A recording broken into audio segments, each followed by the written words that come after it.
Today we are talking about negative Google reviews. But before we get into negative Google reviews, there's a lot of upside about positive reviews that can drastically impact your business. Now, if you've been affected by a negative review, you're going to want to watch this entire video. If you're worried about getting a negative review on Google, you definitely need to watch this entire video. If you enjoy this content, I'd appreciate you hitting that like button.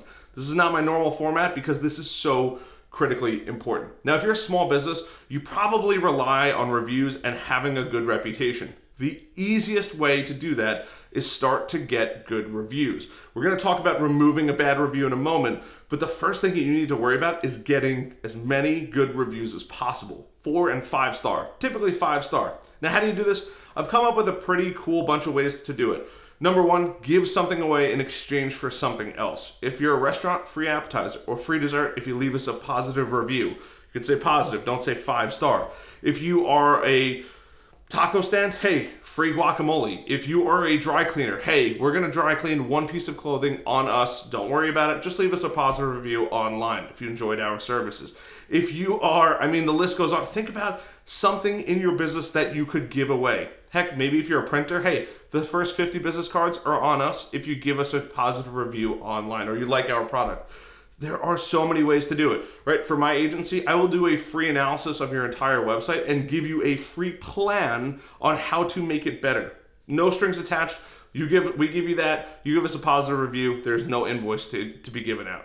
Things like that are going to make a massive impact in your business. So the first step is start to get as many positive reviews as possible. But what happens if you get a negative review? Negative reviews go in 2 different categories. Number one is it is detrimental to your business.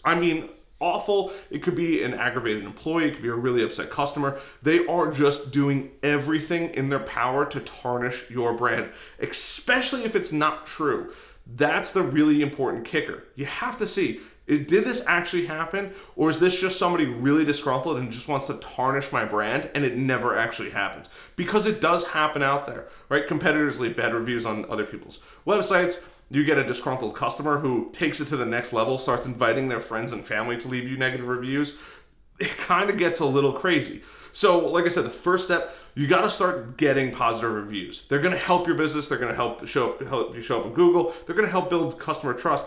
And the more stars you have, let's just say you get 100 5-star reviews, you get one negative one, it's not really going to move that little scale where you see that 1 to 5 star review rating. But now you get somebody, they say, you know what, my goal is to just destroy your brand. That is a major, major red flag. This is when you send out an email or you ask all of your friends and family to go online and report that is either offensive or inappropriate, whatever it falls into as far as a category, because it's not true or it doesn't apply, right? I've had a customer of mine who actually got a review for another salon on her website, right? And she's like, you were never in here. We don't have any records.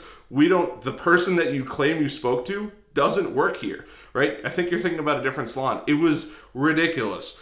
Ultimately, that customer, after weeks of asking, finally removed that review. But in that time period, we almost got it to where it didn't matter. And I'm going to share with you that right now. But if that happens, I get it. It does happen. You want to report it. You want to make sure that at least Google knows about it. And if you get enough reports and enough people are like, hey, oh my God, my tacos are horrible, and you sell pizza, right? There's going to be some red flags going off. People should know. Now, as soon as that review comes in, you want to flag it as a report. Now, the second thing you want to do, especially as a business owner, is you want to comment and address that. This doesn't matter if it's a real or a fake review. The first thing after you report it, if it's reportable, is you want to make sure that you go in and you comment and you try to solve it peacefully. Hey, I apologize, you had a really bad experience. We'd love to take care of you next time. Come on in, let us know who you are, let us know about the review. We'd love to make your experience better, right? If you had a bad product or bad service or whatever it takes to make it right. That customer doesn't have to actually go back and share and redeem whatever you offered. But what you have to do is show that you're willing to make it right. And the reason why is because when people go through your Google reviews, they're going to want to see that the business owner or somebody from the business stepped in to try to make it right. That is a really important thing because most people are like, oh my God, this review, and then the business never talks about it ever again. right? If it's a negative comment and you can't get it removed, and even if it's not applicable, you could just say, hey, nobody from our store, that person doesn't work here. That's impossible. We don't offer that service. Or I think you might have us mixed up with another so-and-so facility. I really apologize. I'd love to potentially earn your business. Reach out to us, let us know who you are, and we'll make it right. These are all really cool solutions that you can either acquire a new customer, or you're just showing the general public who might be looking at your business that you are as good as you say you are, and your customer service is top notch. So that is super, super important. But let's just say you're the kind of business, you have 10, 15, maybe 20 reviews, and you get a 1-star, and it is just, this person's just chewing you apart, right? Maybe it's service, maybe it's contractor, whatever business it is, they just write this essay of, I don't like this, I don't like this, and it actually did happen. They just, the stars aligned, they had a really, really bad experience, right? Once again, you're gonna make sure you comment on that. But there's a technique that I've determined or started calling, which is called burying. And that's basically like just, you can't dig any deeper on the ground, right? Let's just say that the ground is your floor level, right? It's concrete, you can't dig down, right? But what you can do is you could cover it up, right? You could bury it with more positive reviews. And this works freakishly well. Now, you have to have a decent amount of customers where you're constantly turning over that you can do this. Most businesses, to stay in business, probably have 15, 20, 30, 40, 50 customers at least per year. The more reviews that you can get, especially positive ones, will stay on top of that. So start asking your customers. Now it's time to go implement that strategy of going to get more positive reviews, and start asking people, hey, can you leave us a positive review online?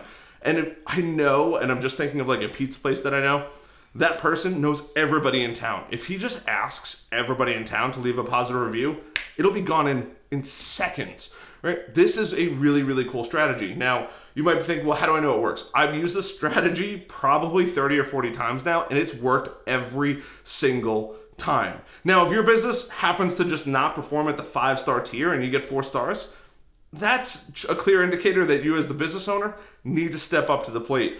But for the vast majority of businesses out there, it's not that hard to get like a 4.5 to 5-star rating, sometimes a 4-star rating.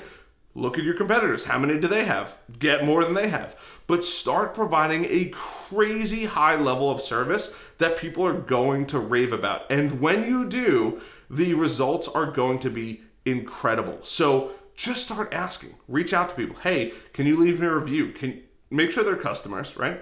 But leave me a review, leave me a review, leave me a review. It doesn't matter, guacamole or a free soda or a free taco, or if, as you can tell, it's dinner time here, or a free product or free giveaway or free service that you can offer will go a long way, right? I used to have it in my contracts that if somebody asked for a discount, I wanted 2 things. I wanted an introduction to 5 people, and I wanted a 5-star review online. And I almost always got one of the 2. So it was a win, right? If I was going to give out a discount, I always said, hey, you got to leave us a 5-star review. Can't complain online, 5-star review. And 9 out of 10 times, they'd say yes. Or they'd say, you know what? I don't like leaving reviews. I'm just going to introduce you to all my friends. It worked every single time. It was the best. So think about and get a little creative in different ways that you can start to get positive reviews. Start asking for them. And if you get a negative review, don't freak out. Use the burying method, right? If you can't get rid of that comment, I get it. It may be there. And somebody, and this is why I call it burying, has to dig through all of those new comments. I'm rowing here, but shoveling. They have to dig and dig and dig to get down to that horrible comment. And even when they do, right, they've gone through all of these positive comments the entire time, that negative comment doesn't seem to be all that bad anymore. And this is the technique and the strategy that you have to follow. So if you do get a bad review, this is the process, right? Start right off the bat today. As soon as you watch this video, start asking for positive reviews online. As soon as you're done with that and you do get a negative review, just start asking everybody and their mother for positive reviews, and just keep pushing it down and pushing it down and pushing it down and pushing it down. Now, this works very well for Google. It does not work so well for Yelp and for Facebook. Facebook and Yelp are a little bit different. I'm going to be making videos about those, but I think reviews are a completely untapped market, which is cool. And this is just a strategy that that has worked for me every single time. So I recommend it. I definitely recommend checking it out. If you want to hang out with me or join my newsletter where you can learn everything that's going on in the digital marketing world and different cool techniques like this, hit that like button and also join our newsletter down below. Love you guys. I'll see you guys later.